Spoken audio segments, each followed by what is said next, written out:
Bonjour tout le monde, j'espère que vous allez bien. On se retrouve aujourd'hui pour une vidéo dédiée au livre que j'ai lu concernant la Seconde Guerre mondiale. Donc vous avez déjà vu normalement, si j'ai mis toutes mes vidéos dans l'ordre, ce même type de vidéo sur les revisites de contes. Et là j'ai décidé de vous parler des livres concernant la Seconde Guerre mondiale, puisque comme vous le savez normalement si vous me suivez, j'aime beaucoup ces livres. Donc voilà, je me suis dit autant vous faire un petit top 5. Voilà, donc là par contre j'en ai mis 5 plus 1 hors défi. Ouais, hors catégorie entre guillemets. Voilà, j'y peux rien, je mets toujours des hors catégorie, mais vous allez comprendre pourquoi il est hors catégorie. Je me permets, avant de commencer cette vidéo et ce classement, de vous demander si cette vidéo vous plaît, de mettre un petit pouce en l'air, un petit commentaire, ça fait toujours plaisir, et de vous abonner en activant la cloche si ce n'est pas encore fait. Voilà, j'ai fait mon petit sponsor, maintenant on va s'y mettre. Donc, le premier livre que je vais vous présenter, c'est un livre hors catégorie, comme je vous l'ai annoncé précédemment. Il s'agit des dossiers cachés du Troisième Reich, écrit par Alain Leclerc et Daniel Charles Luyten. Donc je vous mets la miniature. Donc je le mets hors catégorie, dans le sens où ce n'est pas un roman. Voilà, donc c'est un livre qui se passe après la Seconde Guerre mondiale, mais qui relate le procès de Nuremberg, où une partie des personnes impliquées dans le Troisième Reich ont été jugées, ont été entendues lors de ce grand procès. Et ces deux reporters, ces deux journalistes, ont réouvert les dossiers et nous expliquent dans ce livre pourquoi telle personne était accusée, quels sont ses crimes. Ils nous expliquent aussi le fait que certaines personnes n'ont pas été retrouvées ou ont été retrouvées genre 10, 15, 20 ans après, parce qu'elles se sont enfuies avant la fermeture entre guillemets des frontières lors de la Seconde Guerre mondiale. Elles ont réussi à s'enfuir avec l'aide de certains organismes, donc pareil, ils nous expliquent lesquels dans le livre.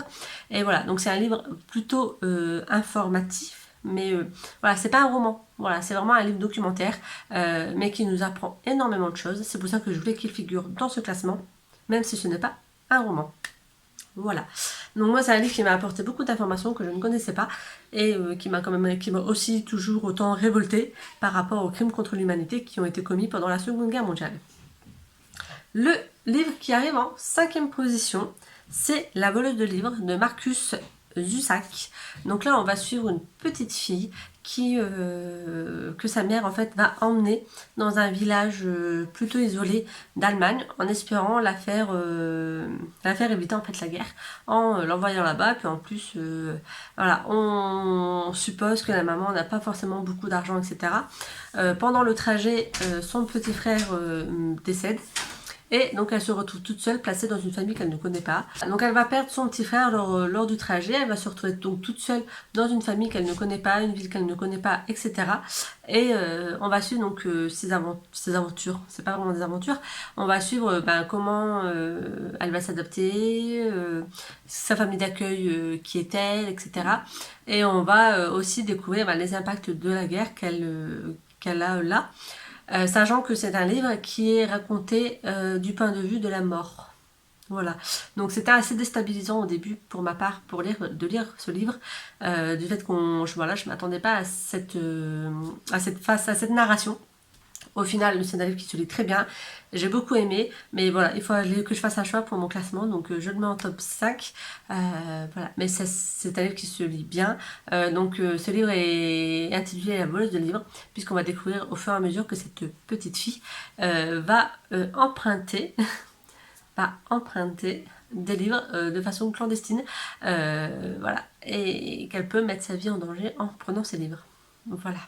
Donc voilà, c'était une belle histoire. En plus, le fait que ça se passe en Allemagne, ça changeait aussi un peu de ce qu'on a l'habitude de lire. Et j'ai beaucoup aimé, tout simplement.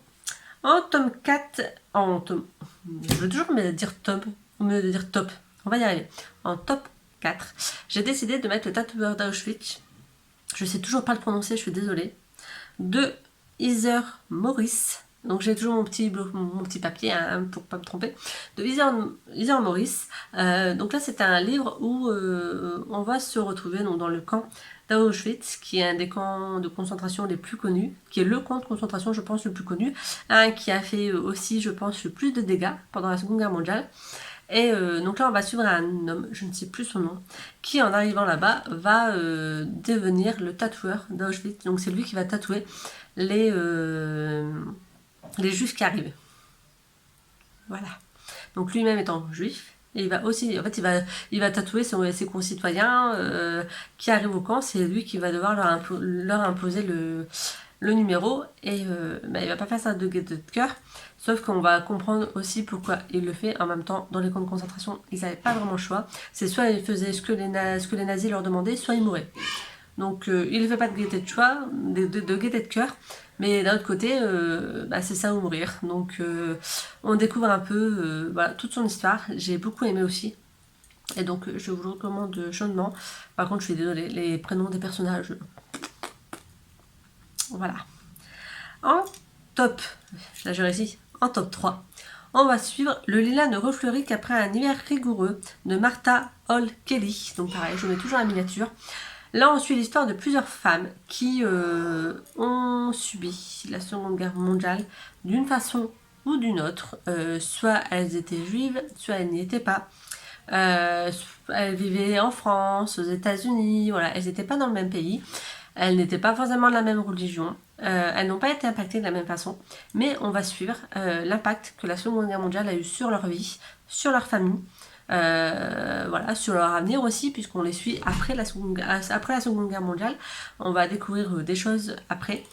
Et franchement, c'était une belle histoire aussi, parce que voilà, on découvre des choses que, pareil, j'ai encore découvert des choses que je ne connaissais pas sur la Seconde Guerre mondiale.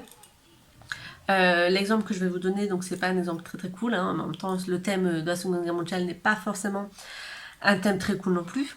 Donc en fait dans les camps de concentration, ça je l'ai appris aussi en lisant les dossiers cachés du Troisième Reich.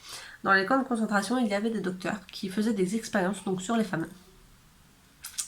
Voilà, sur les femmes juives évidemment. Donc il y avait des expériences qui étaient faites sur ces femmes pour voilà, pour voir si on amputait la jambe d'une femme et qu'on la mettait sur la jambe d'une autre femme, est-ce que ça marchait? Est-ce qu'elle pouvait survivre et est-ce qu'elle pouvait marcher avec la jambe qui ne lui appartenait pas? Voilà, ce genre d'expérience médicale. Donc, comment vous dire qu'on en apprend des pas très belles dans ce livre non plus, mais c'est aussi un livre très intéressant, on apprend beaucoup de choses, et donc il avait totalement sa place dans ce top 5. En top 2, je ne peux pas y arriver. En top 2, j'ai décidé de vous présenter Le fabricant de poupées de Cracovie de R.M. Romeo. Donc là, c'est un livre que j'ai lu récemment. On va suivre l'histoire de je ne sais plus qui. Donc, toujours pas de prénom, hein, on va avoir l'habitude maintenant avec moi. Donc, il est fabricant de jouets à Cracovie. Donc, Cracovie, c'est en Pologne, si je ne me trompe pas. Et un jour, une poupée qu'il a fabriquée va se mettre à lui parler et à lui dire que dans le pays des jouets, dans le pays des poupées, il vient également la guerre à cause de gros rats qui veulent prendre le pouvoir par la force. Voilà. Donc ça fait un peu beaucoup écho à la situation qui se passe actuellement, qui se passait au moment du livre, hein, pas actuellement aujourd'hui, mais au moment de l'histoire.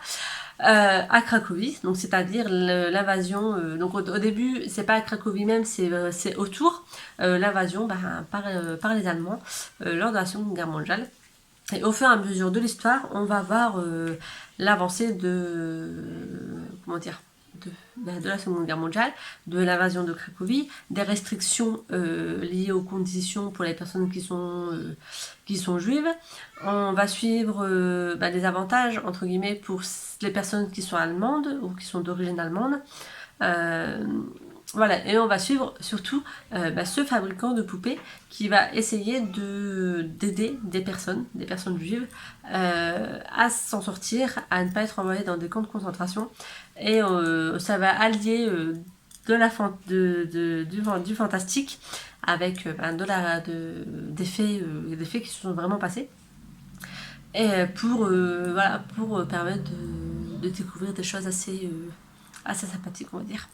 Donc voilà, c'était une belle histoire, ça a presque été un coup de cœur. voilà, c'est un livre qui me restera bien dans mes mémoire et je vous invite à le découvrir parce que c'est vraiment même si le thème de fond est vraiment pas très sympathique, l'histoire est vraiment tournée pour, on va dire entre guillemets, pour adoucir les angles, mais même pas. Enfin, je sais pas, c'était un peu aussi une histoire un peu cocooning, j'ai trouvé, malgré que le thème derrière était assez dur. Voilà, je suis peut-être un peu bizarre, mais bon. Et le premier livre que je vais mettre dans ce top 5, c'est L'éblouissante lumière des 2 étoiles rouges de David Morosinotto. Donc là, on va suivre donc 2 jumeaux, donc un garçon et une fille. Je crois qu'ils sont jumeaux, ou alors ils sont frères et sœurs. Bref, ils sont frères et sœurs, mais je ne sais plus si ce sont jumeaux, qui ils vivent en Russie et qui vivent à Moscou, si je ne me trompe pas. Et leurs parents Moscou demande aux parents d'emmener leurs enfants à la gare pour que ceux-ci soient emmenés dans des campagnes plus loin, parce que les Allemands s'approchent et qu'ils veulent éviter que la jeunesse se fasse liquider par les Allemands, voilà, clairement. Donc Moscou essaye de faire partir toute la jeunesse, donc tous les enfants, pour leur éviter de mourir lors de bombardements ou autres pendant la Seconde Guerre mondiale. Et donc la maman va emmener ses enfants en disant surtout faites en sorte de ne pas être séparés, restez ensemble, etc. Donc ils arrivent là-bas, ils ont un numéro, ils attendent leur train, etc. Donc les parents n'ont pas le droit d'entendre avec eux, ils se retrouvent tout seuls à la gare. Et dès le début, ils vont se retrouver séparés. Donc là, ça commence bien. Dès le début, ils vont se retrouver séparés, il va y avoir des péripéties au niveau des trains. Et en fait, on va dans ce livre, on va suivre le point de vue du garçon et le point de vue de la fille, parce qu'en fait, comme ils vont être séparés, ils vont chacun de leur côté de tenir un genre de journal intime avec les aventures qui leur arrivent. Et voilà. Et en fait, j'ai trouvé ça sympa de suivre ces enfants lors de leurs aventures pour se retrouver, pour se rapprocher de Moscou, pour essayer de retrouver leurs parents. Voilà, donc j'ai trouvé ça plutôt sympa. Franchement, je vous le recommande parce que c'était une histoire qui s'est lue rapidement, qui parle bien de la Seconde Guerre mondiale. En plus, pareil, Moscou, c'est pas forcément, la Russie, c'est pas forcément le pays qui revient le plus dans les livres parlant de la Seconde Guerre mondiale. Donc j'ai trouvé ça vraiment sympa de découvrir ce genre de bouquin qui traite d'autres villes, d'autres pays, qui ont été aussi impactés par la Seconde Guerre mondiale, mais dont nous en tout cas, moi en tout cas, je ne vois pas beaucoup dans les bouquins qui me passent entre les mains. Voilà, donc pareil, si comme pour la vidéo précédente, je vous invite à me dire s'il y a d'autres livres que vous avez lus sur la Seconde Guerre mondiale, que vous pensez qu'ils pourraient me plaire. Je vous invite à me les mettre en barre d'infos. Il y a d'autres livres que j'ai lus que là je vous ai pas mis dans le top 5, parce que sinon je pense que ça aurait été de trop. Donc là je me suis contentée d'un petit top 5, mais il y a d'autres livres que j'ai déjà lus, mais je vous invite quand même à me mettre en barre d'infos tous ceux que vous avez lus, tous ceux que vous pensez qu'ils pourraient me plaire, parce que voilà, j'aime beaucoup les histoires qui nous racontent cette période de l'histoire. De jeux de mots. Voilà, donc je vous invite à me mettre tout ça en commentaire, un pouce en l'air si vous avez aimé, abonnez-vous, ce serait gentil. Et puis je vous invite à me suivre sur Instagram, sur Livre Addict, je mets tout en barre d'infos. Et je vous souhaite une bonne journée, un bon week-end, je ne sais pas quand est-ce que cette vidéo sortira, mais voilà, donc j'espère que ça vous a plu et je vous dis à très bientôt pour une autre vidéo. Bye!